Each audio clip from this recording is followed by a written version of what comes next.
elections. National polls will take place in Scotland and Wales. In England, Hartlepool will elect a new MP. Our Westminster correspondent Ben Kentish has more. It's a seat that Labour has held for decades, but polls suggest that could be about to come to an end. Big mayoral races in places like the West Midlands and, of course, London that will tell us not only what voters are thinking about the main issues and the main parties and the party leaders, but also give us a sense about where those parties are doing well. The Foreign Secretary's defended this week's face-to-face G7 meeting after 2 delegates from India tested positive for COVID.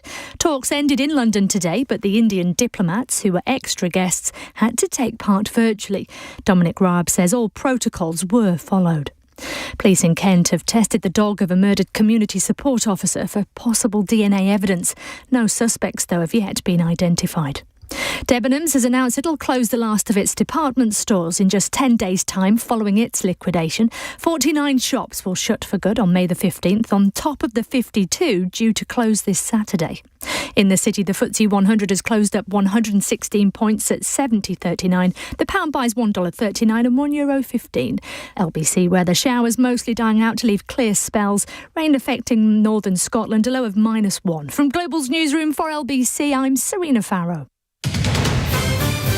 This is LBC from Global, leading Britain's conversation. Cross Question with Iain Dale. Hello, very good evening. Welcome to LBC's weekly political panel debate show, Cross Question. Remember, you can watch us on Global Player, the LBC YouTube channel, Facebook page or Twitter feed. Joining me on the panel today are Sarah Olney, Liberal Democrat MP for Richmond Park and Liberal Democrat Business and Transport spokeswoman, Lord Falconer, Shadow Attorney General, Labour peer, Liz Saville Roberts, who is Plaid Cymru's Westminster leader and MP for a constituency which I will no doubt mispronounce. She can correct me in a minute. Dwiffor Mary Honoured. It's the best I can do. Ghani is Conservative MP for Wealdon and a former Transport Minister. The number to call if you'd like to put a question to our panel, 0345 6060 973. You can tweet us at LBC or at Iain Dale. And, of course, you can text us on 84850. 0345 6060 973. Tweet at LBC. Text 84850. Cross Question with Iain Dale. This is LBC. Well, welcome to you all. Let's go to our first caller. It's Brendan in Hartlepool. Important place. Brendan, what would you like to ask? Good evening. I would like to ask the panel, what do they think would be the consequences for Mr Starmer if he loses this long-standing Labour seat in Hartlepool tomorrow? What would be Keir Starmer's prospects if Labour lose the Hartlepool by-election tomorrow? It's a question I can't really believe I'm asking, because only twice in the last 60 years, I think, has the governing party won a seat from the opposition. Charlie Faulkner, I have to come to you first on this, obviously. Well, I don't know what's going to happen in Hartlepool in the by-election.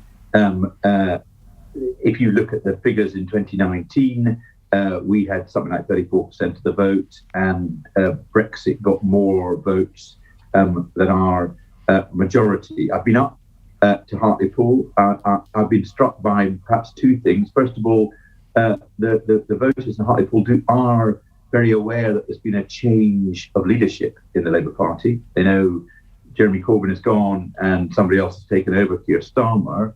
And secondly, the biggest thing that people are interested in on the doorstep is COVID and what's going to happen. There's never been a period of time in people's experience where what the government decides has such an immediate and direct effect on their lives. It's a very unusual time for there to be these elections. We've obviously got to learn whatever lessons come, including if we lose the seat. But I think I don't want to speculate on what the result will be. I from quite a considerable experience of being at the doorstep during elections, general elections, local elections and by-elections, this is a very, very unusual period and a very unusual by-election.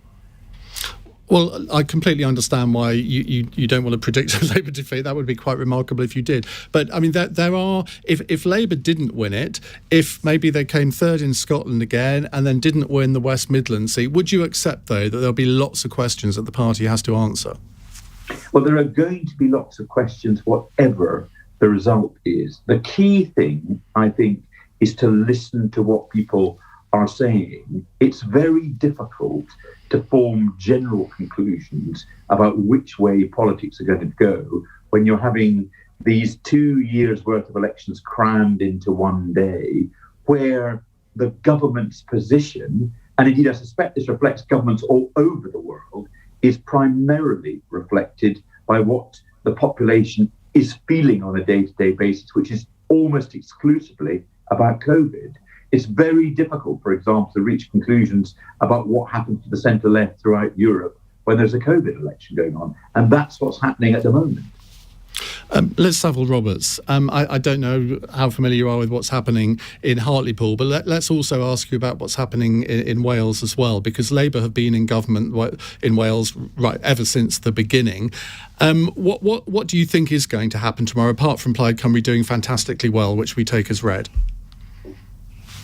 Thank you for saving me saying that, and I'm sure we will. It's been an extraordinary election. I mean, to be out on the streets, in recent weeks, and to try and get a real sense of what's happening. I mean, we haven't got the data in the sense that we would normally have, and I imagine that Hartlepool's going to be different as a by-election. But as you said, Iain, Labour have been in power in Wales for 22 years, and there is a different dynamic between Wales and what's happening, I think, in the many, many elections in England as well. But nonetheless, there is that sense that things are running out of time and running out of energy, and that people do want something differently. Now, of course, with COVID, we've had a different scenario playing out in Wales as well. People's experience of that has been somewhat different. But we shall see. I'm not going to make any predictions either, not that surprisingly, for this weekend. But I think we're going to have a very interesting series of conversations about how this plays out in future. And really interesting when people are aware that we've done things in different ways in Wales, not just the government, right down to the community. There's a different set of values in operation. And that opens a whole lot of conversations. Well, it does indeed, but why haven't Plaid made the breakthrough in Wales that the SNP have in Scotland? What's the difference? They're different countries with different backgrounds and different institutions. But the one thing that I would say about Plaid is the very fact that we have what is now a Senedd that has been there for 22 years, previously as an assembly. When Plaid did work with Labour back 2 parliaments ago, we then brought in extra lawmaking powers. So the powers that we have in Wales, it's been Plaid Cymru that has been the catalyst for those. And I do imagine, and I frankly relish the role of being the catalyst for further changes in future. And just remind me how to pronounce your constituency. Dwyfor Meirionnydd. I wasn't that off, was I? I don't think.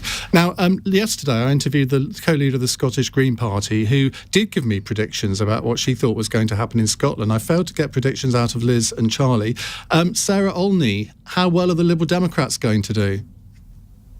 Well, we're looking forward to tomorrow. We do really enjoy elections, and it's been fantastic over the last few weeks to get back out onto the doorsteps, because of course we haven't been able to do that in nearly a year. And it has been really, really good to be able to reconnect with voters again up and down the country and talk to them about their concerns, particularly after the year we've all had. It's been very difficult.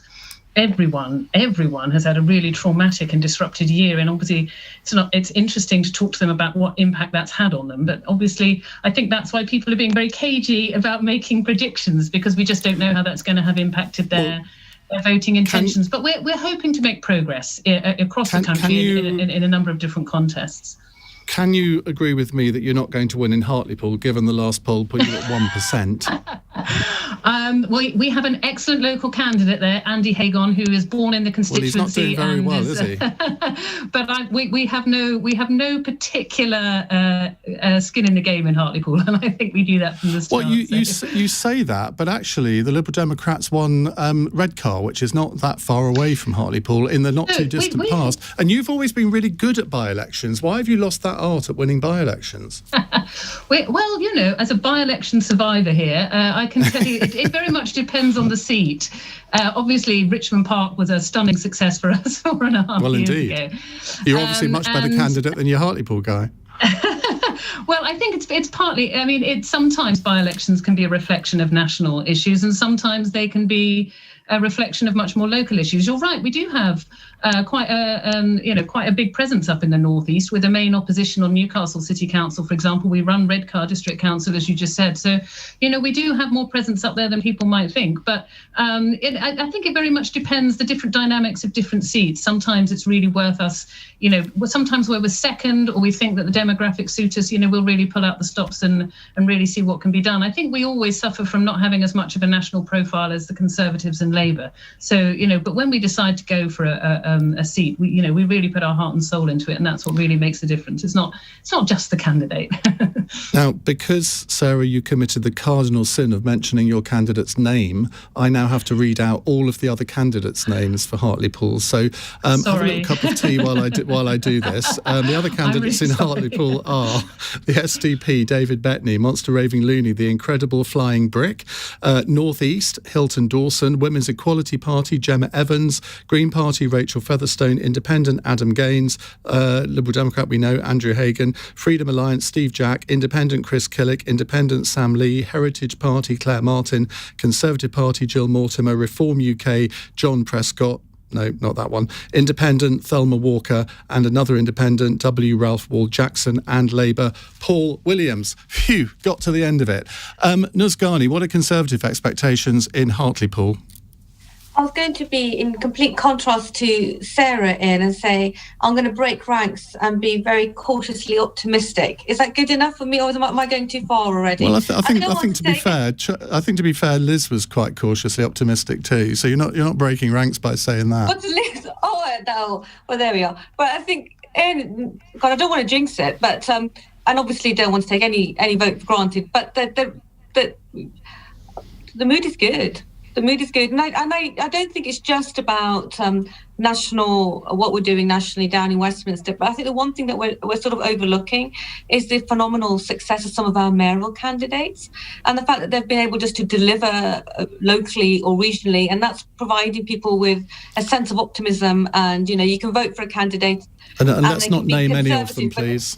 I won't name them, but the point I was trying to land is that that's been really good for us. And when you've got really good Conservative mayoral candidate, it reflects really well on voting Conservative for a member of Parliament too. And I think the other peculiar thing about this election has been how the Labour Party has constantly have to have this narrative about how care is different to the previous leader, instead of actually talking about what it can deliver on the ground, for example. So the conversation is always about. Oh, come on! You would do exactly the same, wouldn't you? Frankly, I mean, why wouldn't they say that? And you've got a Super Thursday. People really want to hear what you're going to deliver, not have to spend 5 minutes listening to how you're different to the last person in post that delivered, not a great success for the Labour Party. So that's a bit of an issue, I think. And I think a lot of working class voters just feel they've been taken for granted by the Labour Party, and they want people that are going to deliver for them. And they know that with the positive experience from a mayoral candidate and also the optimism of the Prime Minister, there's probably a better place to deliver them success going forward. Just on the Prime Minister, are you not worried by some of the polls over the last few days that show that the Tory support has declined, and that can only be put down to all of the different allegations that have been made against the Prime Minister over the past couple of weeks? Is that not beginning to filter through in the polls? Until the votes are counted and done, everyone's going to be anxious. It doesn't matter, where you are in the polls for any seat. Nobody, sleeps well until they are declared either the winner, and unfortunately those people have to go home as losers. But I get very limited people trying to talk to me about what they think are the issues that SW1 want us to obsess over. People want to talk about vaccinations, which have gone down incredibly well. What's going to happen next, what's going to happen with job security. This is what matters to them. People aren't really talking about the Prime Minister and everything else that the newspapers want us to be discussing all the time. The Scottish Conservative leader Douglas Ross on Andrew Marr on Monday said that he thought the Prime Minister should resign if he's broken the ministerial code. Last night I had Donald Cameron, the Conservative health spokesman, on the programme. He said exactly the same. Would you agree with them? Look, I think there are 3 inquiries now set up to investigate all of this. So let's just see how this all comes out at the end. but no one's talking about this. I mean, I'm not very far from you. I'm over in East Sussex, and we've been banging or knocking on doors trying to get people to talk to us about the election. It's not being raised at all. Honestly, it really is about COVID. I don't believe it's not being raised at all. But I mean, you haven't answered the question. If he's been found to have broken the ministerial code, do you think he would then have to resign? Because that's what would normally happen if a minister breaks the ministerial code. Well, he'll have to come to a decision. Well, he'll have to deal with that when it comes about. But you're what would your assuming advice that all be? of these three different. Well, I'm sure the Prime Minister can get advice far more senior than myself. I'd just like to hear your view. That is my view. We'll see what the inquiries throw up. OK, I don't think I'm going to get an answer on that, am I? Right, we will move on and take more questions in just a moment. You're listening to Cross Question on LBC. If you'd like to ask my panel a question, 0345 6060 973. It's 8:15. Elections 2021. Follow the results as they happen this Friday and across the weekend on LBC.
Cross Question with Iain Dale on LBC. Call 0345 6060 973.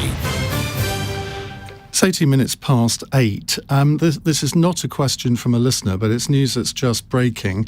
I don't know if you've all seen the report today that the French government have threatened to cut off electricity supplies to Jersey over a fishing dispute over the Brexit agreement. Well, it's just, according to the political editor of the Times, Stephen Swinford, Boris Johnson has sent 2 Royal Navy offshore patrol vessels to Jersey because of concerns over the threat of a blockade by French fishermen. The PM and Jersey Chief Minister have agreed the move as a precautionary measure. Ghani, you were the Minister for Shipping at one point, weren't you? I suppose there's a tendacious link there. What's your reaction to this news? That's quite extraordinary. I can't believe the French are pushing this all this way. I'm not sure what's happening in France right now that they need to try and assert this for any sort of national gain. But you've just told me this is what the Prime Minister has done. So it'll be interesting to see what comes next from the French. This is an extraordinary way for the French to behave. I'd heard that they were threatening all sorts of nonsense, but I can't believe that they would have pushed it any further. But it'll be curious to see how this plays out. Sarah Olney. I don't know much about this, I'm afraid, so I don't feel I can comment fully. But I think this is part of what many of us were concerned about with the trade and cooperation agreement that was signed in a rush at the end of last year, without MPs having time to properly scrutinise it. And many of us were saying at the time that there would be lots of consequences and lots of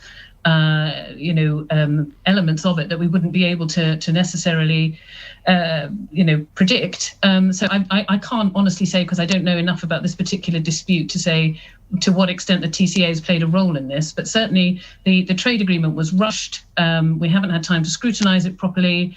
I think that these are presumably, probably, possibly some of the consequences coming home to roost right now. It does seem, I have to say, an extraordinary escalation to be sending ships.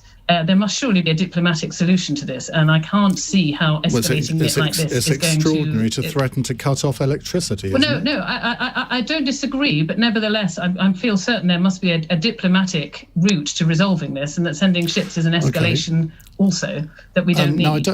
I don't know how to put this diplomatically to you, Sarah, but according to your Twitter account, according to my friend Matthew, you think you're appearing on a show called Cross Section. Cross Question. I will I'll get that corrected, sorry. Charlie Falconer, a good bit of gunboat diplomacy the day before elections. That's going to go down well with a lot of people, isn't it? Well, I don't know about that. I mean, the first point, I completely agree with you, Iain. The threat from the French to cut off the electricity to Jersey is so disproportionate as a response and is awful, I think. I don't know how. I am told that threat is sourced to the French government, and it is terrible. In relation to the 2 British Navy vessels that are being sent to Jersey, I don't know if that's a response to what French fisher boats are about to do as opposed to the French government. And it's impossible to judge on the basis of what you've said whether it's a proportionate or disproportionate response. But if there's a genuine threat to blockading the port of Jersey or Guernsey, then it might be proportionate. But one of the things that's been done is that quite complex arrangements have been set up under the Trade Cooperation Agreement. I don't know whether or not, whatever arrangement has been set up, there'll be tensions about fishing. But obviously, rather than blockading Jersey and Guernsey and having to send British naval vessels, obviously the right course is trying to resolve it through those arrangements that have been set up. Long term into the future, we're out of Europe now. That decision has been made and we should stick to that decision. But we've set up structures, and it's for the government to give the clearest possible message that we should use those structures to resolve those sorts of disputes.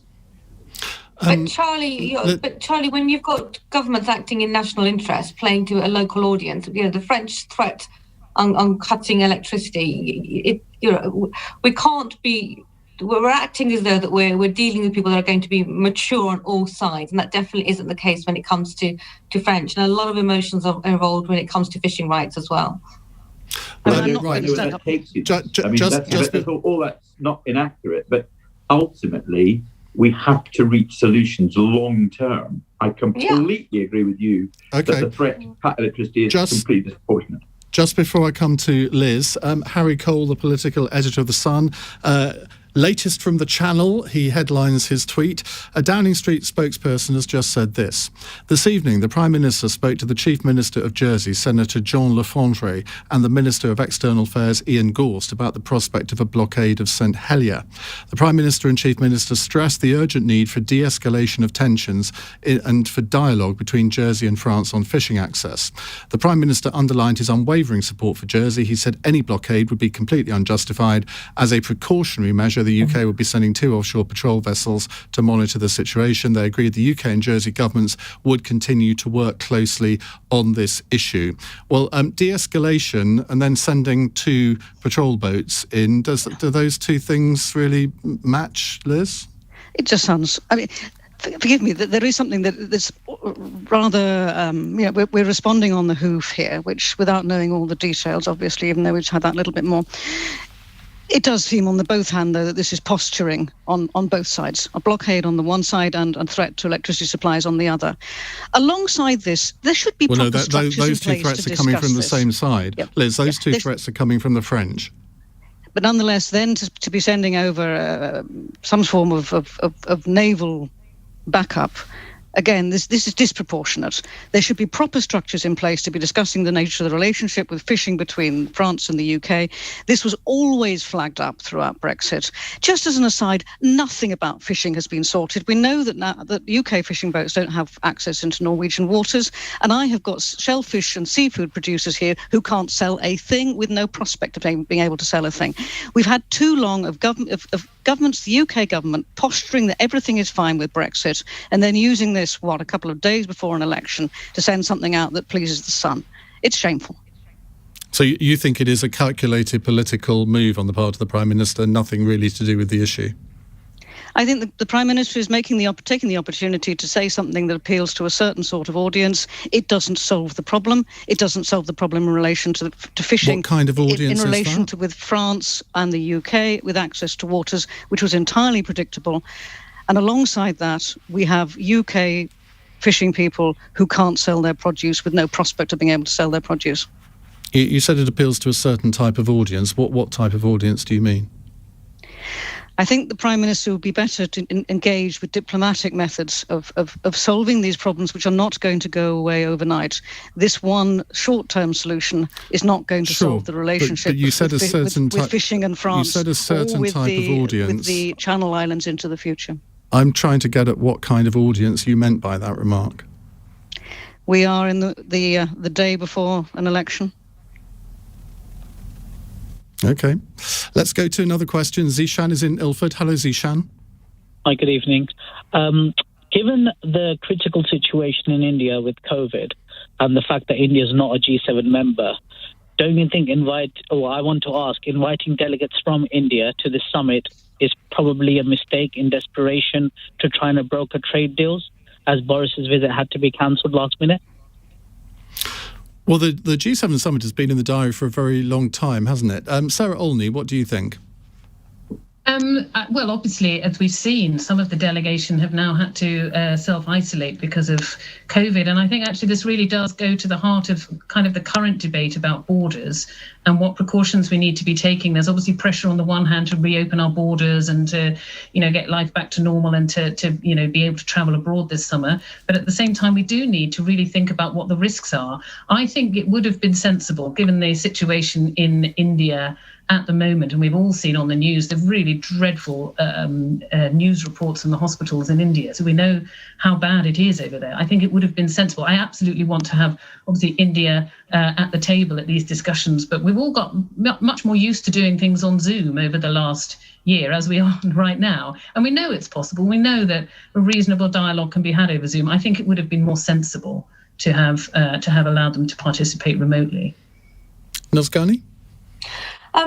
I think just having the core G7 members makes it quite narrow, and and the Foreign Secretary said that every precaution was taken, but unfortunately, we've got people, the Indian delegation testing positive for COVID. But I think one of the big things that's going to be debated at G7 is what do we do? How do we ensure that the vaccine is made available to lots of countries around the world? And considering that India is a major manufacturer, I think they probably felt that being there around the table was going to give them a better quality of dialogue in. And it's quite difficult doing it on Zoom. And we do need to have a bigger conversation about how we make the vaccine available, which isn't just about financing it, but how do we enable the sort of the ingredients of the vaccine available so it can be produced as it was on HIV, to have it made sure it was available around the world as quickly as possible.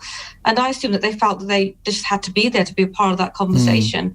But we've got a huge issue because we've got G7 and COP coming up, which is a big thing for us, a big thing for our country. And we want to be there performing on the national stage. And even though there may be an argument about how do we do this sort of a bit virtual, a bit physical, but it's not going to have the same impact. So how do we make the most of not only ensuring that we're doing good things for our country, but also sort of supporting those areas where COP and G7 are taking place? Because the huge inward investment that comes in as well, it's going to be a tricky decision to make if we have both of these major events being virtual going forward. So it's a bit of a problem. But I think we need to have more than just the core players involved at a discussion when we're dealing with global issues. So that's probably why India was there in person. Well, I had an email the other day saying, I hope on Cross Question you're never going to have those awful politicians back in the studio with you, Iain. They're much better kept at a distance on Zoom. And I said, no, I look forward to the day when everybody's back in the studio. It's not going to happen until June the 21st, though, I'm afraid. Liz Saville-Roberts, your view, should the Indian delegation have even been invited to the G7 in person? I think the point about Zoom in the here and now, we're obviously at a time where we're trying to do things in a different way, and I think it was the regular testing that also recognised that some people had been, were carrying the infection. So we're learning, and we do need to learn and try different ways before we can actually throw everything open and be go back to how we were. So I think, to be fair, the process and how this was handled, I admire the fact that it was trying to do something in a different way. And I think it has worked and it has caught people, it's recognised people, and now it's possible to contribute in another way. I think, as Naz said, I think that actually what is being discussed is really important. I think you're touching upon the idea of a temporary waiver on intellectual property on the patents is something we really need to be thinking about. I mean, just as an aside, forgive me, but we've heard this week that foreign aid to be cut, I think 95% for polio vaccinations by the Foreign Secretary of State, the Foreign Minister. This is not really perhaps the right time for us to be making these sort of cuts. Also 25% cuts to women and girls' education. This isn't the time, if we're talking about global Britain, to be making these cuts in the here and now. I think we can't be praising ourselves for things that the government is then cutting. And I would like to, perhaps for us to discuss that as much as we're discussing who can be present and how. Charlie, very briefly, if you would. Yes, I do think it was right to invite the Indian delegation in person. I do think that the British government looked like they took the appropriate measures in relation to testing. I do think it's important to keep our borders closed until it's safe, but that should be subject to exceptions like inviting high representatives of the Indian government to discuss issues that are so important to India at the moment as it goes through what is a terrible travail with COVID. So I do not criticise the British government for doing it, and I agree with what Nuz said, that it would probably have been far better that they were there in person. And again, as I think it was Liz or Sarah said, the testing regime may well have worked. Could I also very support what Liz has just said about the way that we're demeaning ourselves in the world by reducing the amount of aid that we are giving? It is such a significant source of soft power for the United Kingdom, and for us to be cutting it at this moment is such a mistake, both at a moral and at a strength of Britain throughout the world level. Well, I was nodding my head in agreement with both of you there, which I shouldn't do as an impartial host, but I don't regret it. Anyway, you see, I can say that on LBC. I couldn't if I was on the BBC, could I? Right, we are going to take more of your calls in a moment. 0345 6060 973. It's 8:33, time for the LBC News headlines with Serena Farrow. On their last meeting today, foreign ministers from the G7 group have committed to working with industry to expand the production of affordable coronavirus vaccines. They also agreed to further increase efforts to support access for people in need while working on licensing, technology and know-how transfers. Police in Kent have tested the dog of a murdered community support officer for possible DNA evidence. Detectives haven't yet identified a motive or any suspects over the death of Julia James last Tuesday. And Donald Trump's described as a total disgrace the decision to uphold a ban on his Facebook account. The social media firm's oversight board says the suspension, which was imposed in January, should be reviewed in 6 months. LBC weather showers, but dying out later on tonight. Rain affecting northern Scotland and the far south of England. A low of -1 degree. LBC.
Cross Question with Iain Dale on LBC. Text 84850.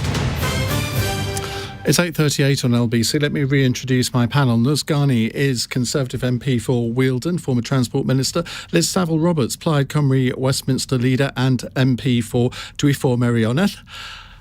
Lord Falconer is Shadow Attorney General for the Labour Party, and Sarah Olney is Liberal Democrat MP for Richmond Park and their business and transport spokesperson. Right, next question is from Simon in Southampton. Hi, Simon. Sevenoaks, actually, Ian, and a pleasure as always. Sevenoaks, OK. I don't know how we got Southampton, but there we go. What would you like to ask? Firstly, can I just say I commend the government's actions in dispatching 2 warships to protect British sovereign territory when they're not. I hate to disappoint you, Simon. I hate to disappoint you. They're not warships. They're patrol boats. They're still warships. They're Royal Navy commissioned vessels. Okay. They're river-class patrol vessels. All right, what's your question? But that's debatable. All right, what's your question?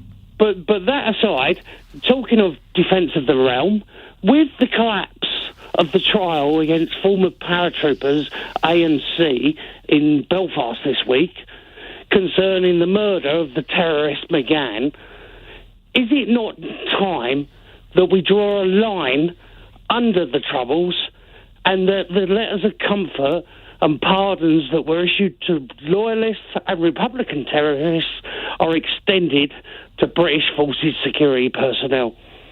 OK. Charlie Falconer, Shadow Attorney General. I mean, this is a legal nightmare, isn't it, in many ways? What's your view? I mean, it is a legal nightmare. We don't have any limitation period on crime.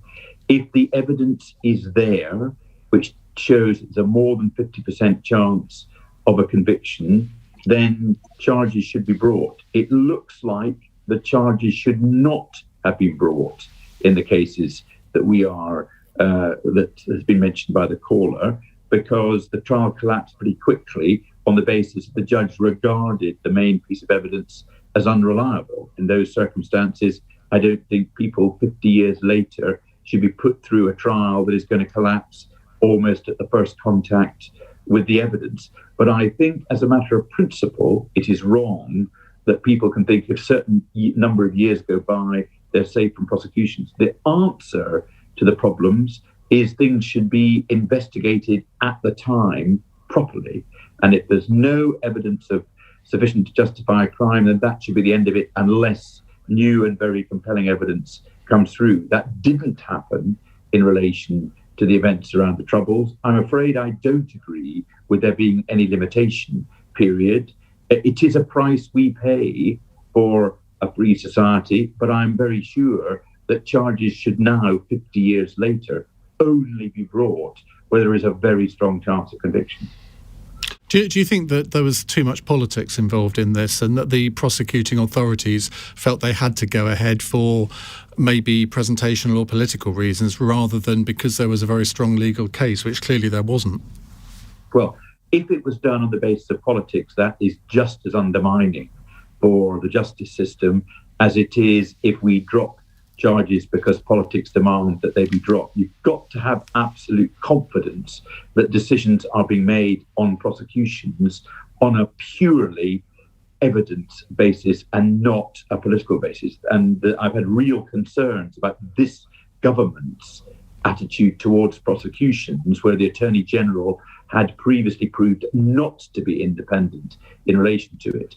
If the charges were brought for political reasons, that is deplorable. I don't know whether that's right or whether that's wrong. The important thing is that people have confidence they're being brought on an evidence basis, not a political basis. But as I say, you can't say that because a certain amount of time has passed, people are free forever from prosecution. Ghani, your colleague Johnny Mercer resigned as Veterans Minister over issues related to all of this. There is no ideal answer here, is there? I mean, you can see from the family members of the man that was killed, you can see why they want answers. But on the other hand, you can see it perfectly well from the soldiers' point of view, that to rake this up after so long, when there's obviously it's turned out not the evidence, that's not the ideal situation either. But Ian, I think you hit the nail on the head. It's like, where was the evidence to bring back these cases. And I think my concern is that we just can't have endless cycles of repeated investigations. At some point, we have to say enough. And if there isn't any further evidence, how are these cases being brought forward? And, we've got people of an extremely, senior age having to go through the process again and again and again. At some point, we need to, put a stop to this. And I'm told that there's going to be detailed legislation coming forward to try and deal with a lot of this, and it can't come soon enough, because I don't think it helps anybody at all when the cases can't even be dealt with appropriately because there isn't enough evidence for the case to be dealt with. And I think it's just doing more harm than good. So we just need. I just think we need to just somehow end this cycle of continued investigations. Because there isn't enough evidence to take it forward. I was curious when Charlie said that we have to have cases open. But Charlie, we get to a point where there obviously wasn't any more evidence for this case to proceed. But yet, individuals are constantly under threat that a case is going to be brought at any point. Well, so how do you deal with this? The Saville inquiry produced masses of new forensic evidence about what happened on Bloody Sunday. The case that Iain's referring to is not about Bloody Sunday, but there will be cases. That was as a result of the most inadequate investigations in the immediate aftermath of Bloody Sunday, in particular by Lord Ridgely, the Lord Chief Justice. When there was a proper inquiry, years and years later, which was an entirely legitimate thing for the British state to do, because they had offered such an inadequate inquiry before, if the new evidence, which comes years later, produces strong new evidence that would justify a criminal trial, you shouldn't say no to a new criminal trial. And I completely understand what you're saying about the pressure on the soldiers, and that it should have been properly investigated at the time. But Iain is right to point to the victims, and Bloody Sunday is a very good example of this. They too have been looking for justice over a very long period of time, and you cannot close your eyes to what new evidence is produced. The key thing is proper investigations as soon as possible after events like that. Liz Saville Roberts, Simon on Twitter he says Charlie is disputable. I'm not sure that's an adjective he's ever held against him before, but there we are. He says this isn't a question of statute of limitations. This is a question of known criminals in the IRA being given a free pass and soldiers not. Do you have any sympathy with that point of view? One thing that I would like to say, and I really appreciate what Lord Falconer has said, because I think that he is certainly way more experienced than I am in discussing these matters. But as things stand, all these people are British citizens, and they all deserve, therefore, to be treated by the best justice, because they are citizens of the British state that the British state can provide. Okay, Sarah Olney, briefly as well, if you could. I just think as a general principle, no criminal should ever be beyond the reach of the law. I was just listening very carefully to what Lord Falconer was saying, that he has a great deal more understanding of the particular situation than I do. But it certainly seems to me that we obviously need to proceed with caution and proceed with care and with due respect to both sides.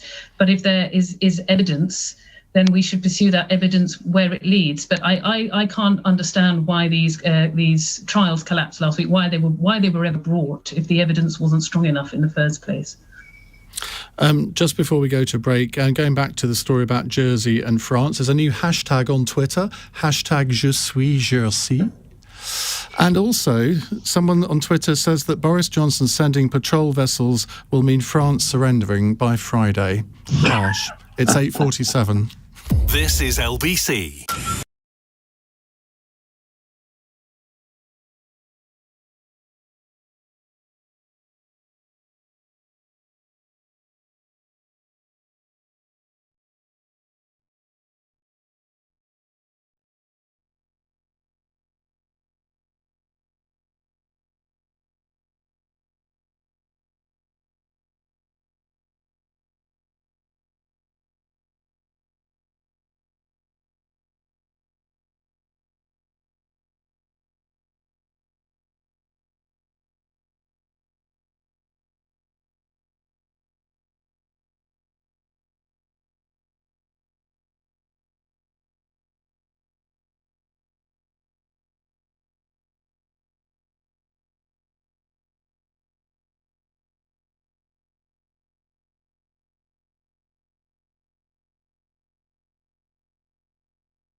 Cross Question with Iain Dale on LBC. Sarah Olney, Charlie Falconer, Liz Saville Roberts and Ghani with me until 9. Let's go to Mark in Sevenoaks. That's the second call from Sevenoaks we've had tonight. It's the Sevenoaks Massive. Mark, what would you like to ask? Right. Should consumer law protect homeowners who've bought flats with flammable cladding? Ooh, now that's a big question, isn't it? I don't know which of you three MPs have got most flats with flammable cladding in your constituencies. I would venture to suggest, Sarah Olney, that it might be you. It could well be me. I don't know how much of it is flammable, but certainly I have flats with cladding, and I certainly do have constituents who have been very seriously affected by this issue. It's an absolute scandal, just is the first thing to say.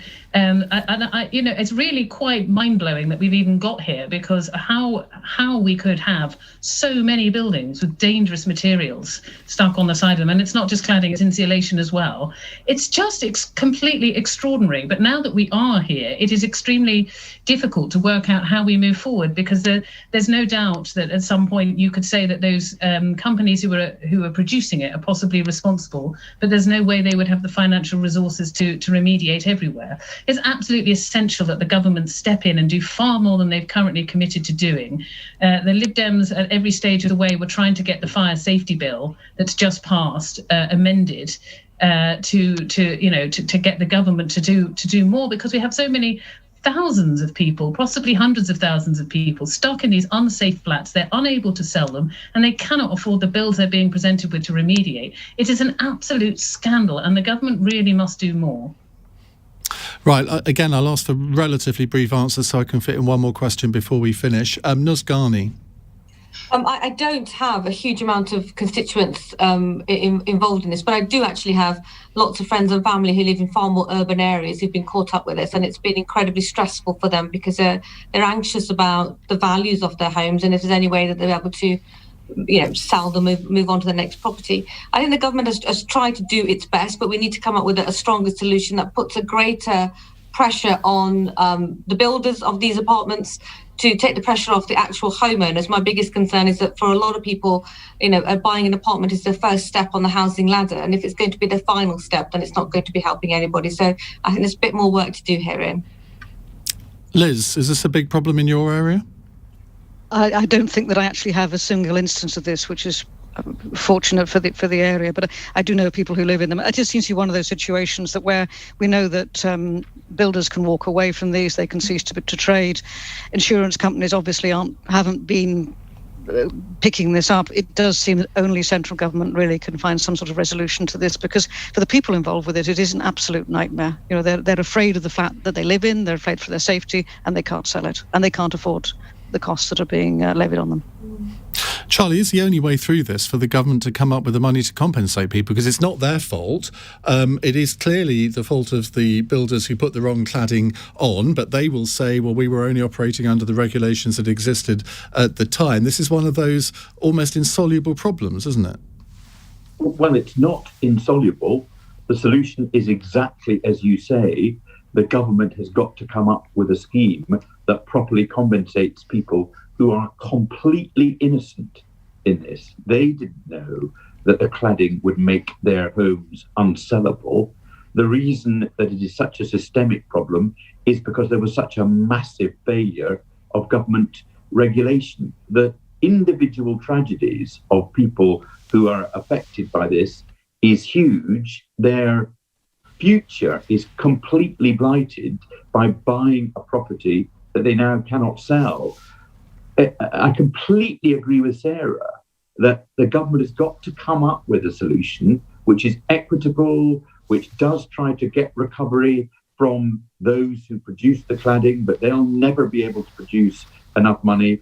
If the government come up with that solution, the consequence will be that a lot of people's homes will be revalued, and it will not cost the nation as much as the face value. So they should do it, and my goodness me, they should do it quickly. And I cannot understand why the government have come up with a partial solution, not a complete solution, because they've left out of the solution thousands of people who own flats affected by cladding for reasons that remain completely mysterious, both as a matter of fairness and as a matter of economics. Mark in Sevenoaks, how would you answer your own question? Well, I think that the consumers here are the ones that are completely blameless. The government should have indemnified them from the start and then sorted out who pays for it later. There are various types of professionals involved, including the government itself with its regulation. And so I think that in the end, the government needs to be the backstop here.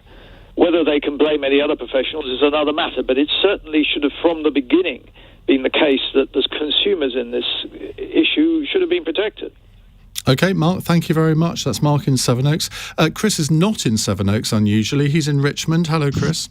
Hello, Ian. Panel, with the Tories consistently ahead in the polls, does it mean that we've given up on caring about corruption and sleaze in our politics? Ghani. I don't know what the political point is trying to land there is. I think people are concerned about issues that matter to them close to home, whether it's, how secure the kids are going to be on the streets, which is why it's imperative that we have, a London mayor that deals with crime. People are concerned about job security, so they want a party that's being able to deliver jobs. They want investment in infrastructure, and they know that we manage the economy well. I think these are the things that matter to people, and that's why. You're saying that corruption. You're saying that corruption doesn't matter to normal people. That's not what I'm saying. I think the question was posed as that was. There's obviously the person who's posing that question is trying to relay a particular message, and people vote for lots of different reasons, but fundamentally, people vote for parties that align with their values and that can offer them opportunity, and that's exactly what we're offering. And hopefully, people will come out tomorrow and vote for us. Briefly, Liz. Truth matters, doesn't it? Because if you wander into the wonderful world of lies, anything can happen, but that's not the real world. If we haven't got truth, if politicians don't try to speak the truth, then everything slides. Sarah. Well, I really care, and I think a great deal of people do. And what I really object to is, the Conservatives trying to say that the only moral standard that matters is the ballot box, that it only matters if people, if people indicate that they care through their vote. I think there need to be absolute standards, and they need to be observed, and they need to be enforced. And I think I think the current government are falling a great way short of what's really required. Charlie? Echoing what Sarah said, Nuz said earlier on in the conversation, well, nobody's mentioning to her corruption, which I felt she was using as a justification for the sort of corruption which means the Prime Minister won't be straight on who paid for the repairs in Downing Street. The Conservatives will not explain why, if you were a friend of an MP or a minister, you got preferential treatment in relation to PPE contracts. They won't explain how it was that a banker got a pass to the Cabinet Office, then gave the former Prime Minister a job afterwards. That is corruption. And the fact that people inevitably are much more interested in COVID than they are in the detail of corruption does not make it acceptable. Okay. And when the pressure of COVID is gone, there will be a price this government pays. Final quick text from Joanna in Sheffield. As photos surface of Tony Blair's mullet this week, what is the worst haircut the panel have had? See, whoever I come to first now, you're going to hate me. But I saw you on the television the other day, Liz, with a resplendent head of hair, which was a very nice shade of red. Now, you've got it hidden away from me on the screen at the moment, so I can't see if it's still the same shade, but I thought it was fabulous. Thank you very much indeed. I think one of the difficult things for politicians is we're supposed to look the same all the time. And finding myself of a certain age, I find that I don't look the same as I used to do a number of years ago. So my hair does some interesting things now, but it changes its colour every time I wash it. And I shall live with it because it interests me, but I'm sure for the rest of the world it's quite entertaining. Well, it brightens up our lives. Sarah Olney, you've had the same haircut ever since I've known you. I don't change my hair very often. I can think the only time I've had a real hair disaster was actually completely accidental. I remember I was about 14, 15. I got a curling tong stuck in the front, and I decided in my wisdom to cut them out because they were so hopelessly tangled. And I had a bald patch in the front of my head for about 6 months. It was awful. So that's why I don't mess with my hair. I leave it well alone. At least it was only 6 months. Hey, yes. Nuz Ghani. Well, can I say that I've been looking at Tony Blair's new hairdo, and I find it quite interesting. So I know everyone's taking huge offence by this so-called mullet. So but are you telling me you fancy Tony Blair? No, I don't. I just think I'm not taking huge offence. It feels like everyone's taking huge offence and is comparing him to horrid things. I think it's an interesting look. He's not tied it up into a ponytail. That would just ruin it for me, Ian, if he did that. And worst hairdo, my husband has started cutting my hair. And so what I'm showing you today is down to my husband hair cutting it. So I suppose this is my worst period of hair, down to David's cutting fine to skills. Me. Charlie, if Tony Blair was still your flatmate, what would you be whispering in his ear, mate, get it cut? No, I'd be saying, God, if only the lockdown would go on longer, you look more like Rick Wakeman than you do at the moment. Probably. But you used to have quite a long hair at the back, didn't you? I did, yeah, but that went away. I mean, during the lockdown, as you get old as a man, you get all this sort of grey hair growing out of your neck, which makes you look older and older. And during the course of lockdown, I would from time to time try with an electric shaver to get rid of it, but only get rid of a bit of it. It would get worse and worse and worse. That is one reason that it's good that the lockdowns have come to an end, at least in the haircutting front. Well, it's the hair that grows out of your nose and ears as you get older that's worse, as I'm sure everyone on the panel will agree. Thank you very much indeed to all of you. Ghani, Sarah Olney, Liz Saville-Roberts and Charlie Falconer. We'll be back with Cross Question next Wednesday at 8 as usual. You're listening to LBC. It's 9:02. On your radio, on Global Player and Play LBC. Leading Britain's conversation. This is LBC. From Global's newsroom, France is threatening to cut power supplies to Jersey after a row over post-Brexit fishing rights. It's because of conditions placed on French